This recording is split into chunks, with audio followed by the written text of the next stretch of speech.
సరే అనక తప్పని పరిస్థితి. ఇప్పుడు శాశ్వతమైన పరిష్కారం ఇప్పుడు ఇవ్వాలి.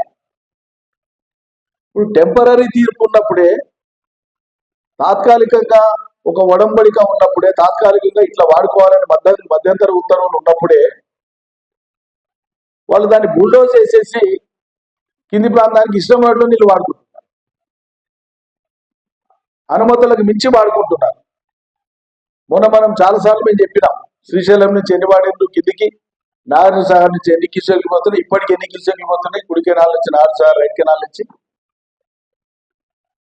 సో రేపు తెలంగాణ ప్రాంతానికి సంబంధించినటువంటి శ్రీశైలం మీద ఆధారపడిన జల విద్యుత్తు దీని నుంచి ప్రభావితమవుతుంది, మన ప్రాజెక్టులు ప్రభావితమవుతాయి, నీటి లభ్యత లేకుండా పోతుంది.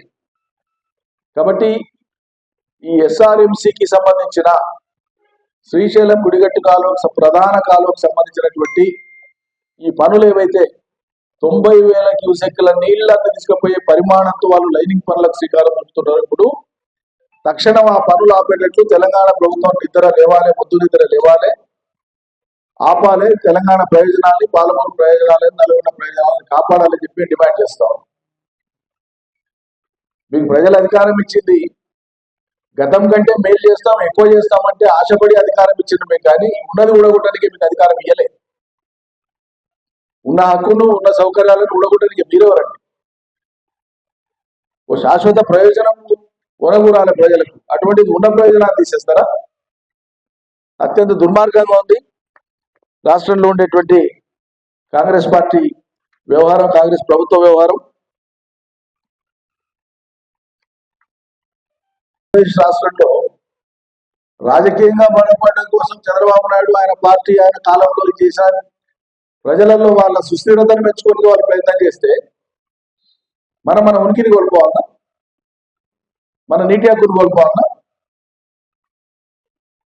ఒక రాష్ట్రంగా, ఒక ప్రభుత్వంగా మీ బాధ్యత ఏంటి? పట్టించుకోరా? ఇంత ఉదాసీనంగా ఎట్లుంటారు? ఇంత నిర్లక్ష్యం, ఉదాసీనం కూడా కాదు, ఘోరమైన నిర్లక్ష్యం.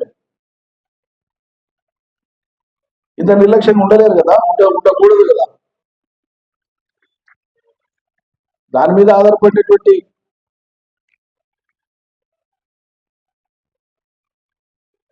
మేము డిమాండ్ చేస్తున్నాం.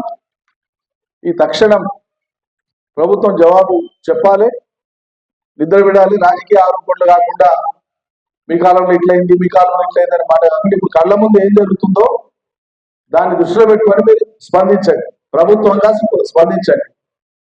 తెలంగాణ ప్రజల ప్రయోజనాలు పట్టినవి మాకు పడతాయి అని చెప్పి నిరూపించండి. అంతేగాని గతంలో ఉన్న తిడతామంటే సరిపోదు. ఎన్ని రోజులు తిడతారు, దేనికి తిడతారు, దానివల్ల ప్రయోజనం లేదు. తిట్టి మీ నోరు ఖరాబు కావాల్సిందే, సంస్కారం బయటపడాల్సిందే తప్ప జరిగేది ఏమి ఉండదు. ప్రజలకు మేలు జరగడానికి ఒక అంశం, గంభీరమైన అంశం మన ముందు ఉంది. పరిష్కారానికి ఏం చేస్తారో చేయండి, పూనుకోండి. మేము గతంలో ఆపినాం. ఆ రాష్ట్రం తన ప్రయత్నాలు తాను చేస్తుంది, మన ప్రయత్నాలు మనం చేస్తాం. కానీ మన ప్రయత్నమే చేయకుండా ఉండడం అనేటువంటిది క్రిమినల్ నెగ్లిజెన్స్ కదండి. ఎట్లా ఉంటారు? అవతలనేమో కాలువ పెద్దది పెట్టుకొని దాన్ని లైనింగ్ చేసుకొని ఆవురావురు నీళ్ళు తీసుకుపోయే ప్రయత్నం చేస్తా ఉంటే, ఇక్కడ టనల్స్ తవ్వి, కాలువలు తవ్వి, మెయిన్ కెనాల్ తవ్వి, రిజర్వాయర్లు కట్టి, పంపింగ్ స్టేషన్లు కట్టి అన్ని కంప్లీట్ చేసినటువంటి ప్రాజెక్టులు మిగిలిన కొద్దిపాటి పనులు చేయకుండా నిమ్మకు నీరెత్తినట్లు ఖాళీగా ఉండాలంటే సిగ్గుపడాలి కదా రాష్ట్ర సర్కార్.